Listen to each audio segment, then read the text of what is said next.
There's a sister here wants to know the method of salah.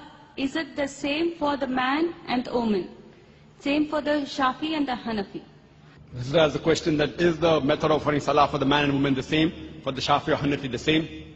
Our beloved Prophet Muhammad said, it's mentioned in Sahih Bukhari, volume number 1. The Prophet said, pray as you see me pray. The Prophet did not say that the women should pray separately or the men should pray separately. There's a hadith, again in Sahih Bukhari, volume number 1 in the book of Salah, that the Sahabiyas, they prayed the same way as the men prayed. There's no different type of praying for men and women. You should pray the same as the Prophet prayed, irrespective whether you're a man or a woman. I am aware that there are books available in the market, in India and throughout the world, of different schools of thought, that the style of praying for women is different because they are seen and the men is different. There is no such Sahih Hadith. For reply in Islam, always, your answer should be backed up with Quran and Sahih Hadith. Always, Quran and Sahih Hadith. So whenever you give reference, any scholar, let it be the biggest scholar in the world. If he gives the answer, there should be proof, quotation from the Quran and Hadith. Ask him for proof. قُلْ هَاتُوا بُرْهَانَكُمْ. Produce your proof in kuntum sadiqin. There is not a single Sahih Hadith. There is no verse in the Quran which says that the styles for offering salah is different for the men and women. I am aware that scholars of their own view, they said, okay, fine, because women should be protected, they should pray differently. These are their thinking. But the Prophet never said that. We should pray as the Prophet prayed. Regarding the style for offering salah, as the Hanafi style and the Shafi style, I am aware that it does differ.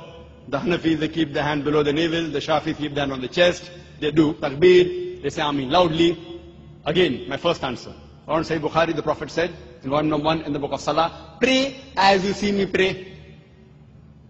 And all the 4 Aimmas, Imam Shafi, Imam Ahmad ibn Hanbal, Imam Abu Hanifa, Imam Malik, all the great 4 Aimmas said that if you find any of my fatwa which goes against Allah and His Rasul, throw my fatwa on the wall.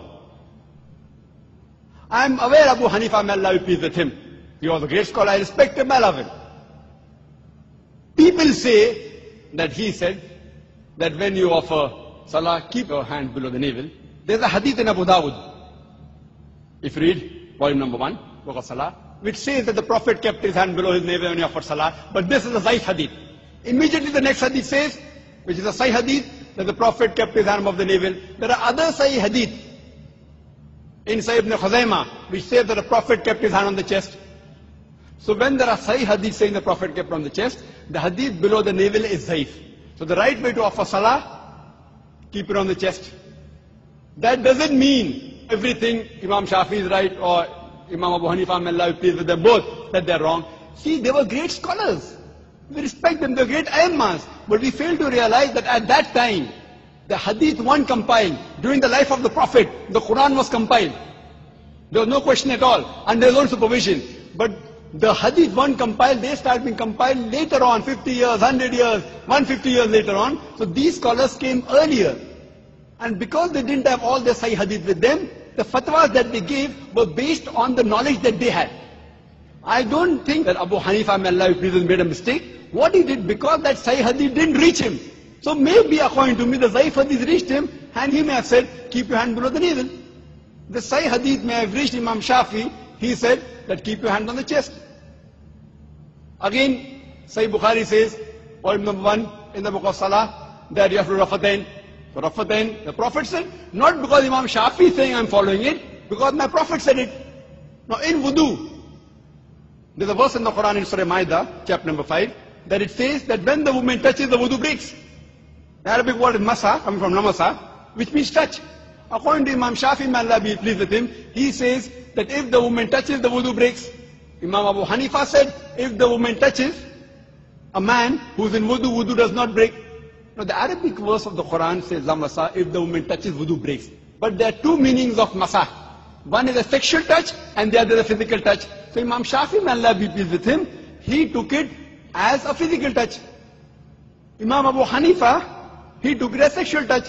So both had a difference of opinion. But when you go to Sunnah Abu Dawud, volume number 1, in the hadith of Aisha, may Allah be pleased with her, the Prophet was in wudu, he kissed her. And the Prophet, without doing wudu again, went for salah.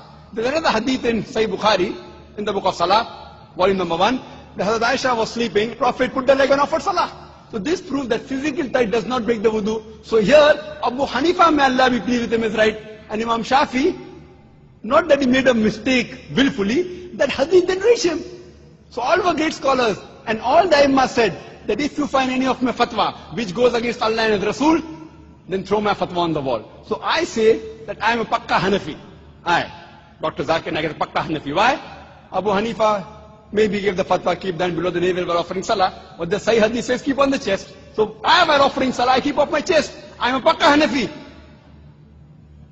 Imam Shafi said, if you find any of my fatwa which goes against Allah and Rasul, throw my fatwa on the wall. So Imam Shafi said that if the woman touches a man in wudu, wudu breaks. But Sahih Hadith says wudu does not break. So my wudu does not break if a woman unintentionally touches me. So because I've thrown the fatwa of Imam Shafi on the wall, he said that I'm a Pakka Shafi. I'm a Pakka Hanafi, I'm a Pakka Shafi, I'm Pakka Hanbali, I'm also Pakka Maliki. Pakka means staunch. I follow 100%, other people follow 80%, 90%. Or 60% of Abu Hanifa. I follow total. All the great four Imams said, if you find any of my fatwa which goes against Allah and Rasul, throw my fatwa on the wall. All these scholars, the great scholars, we have to respect them. But you have to realize that the hadith weren't compiled. Today, everything on your fingertips, on the CD-ROM, in the books available. So now the scholars are there, and out of lack of information, for example, there's my brother, who's a doctor, and Copernicus. Copernicus was a great scientist. But my brother has more knowledge than Copernicus on science, even more than Einstein. But Einstein was more brilliant. Because today science is advanced. That doesn't mean my brother is more genius than Albert Einstein.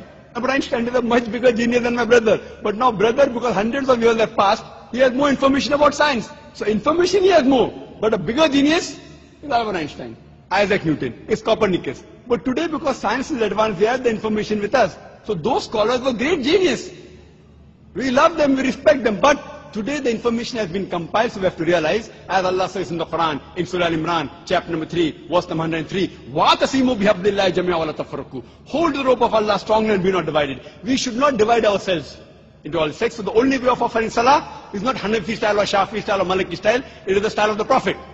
And Imam Abu Hanifa, may Allah be pleased with him, Imam Shafi, may Allah be pleased with him, they told, if you find anything of my fatwa which goes against Allah and Rasul, throw my fatwa on the wall. So if you're Pakka Hanafi, you have to offer as the Sahih Hadith says. If you're a Pakka Shafi, offer as what the Sahih Hadith says. Then you'll be following the true Islam. Hope that answers the question, sister.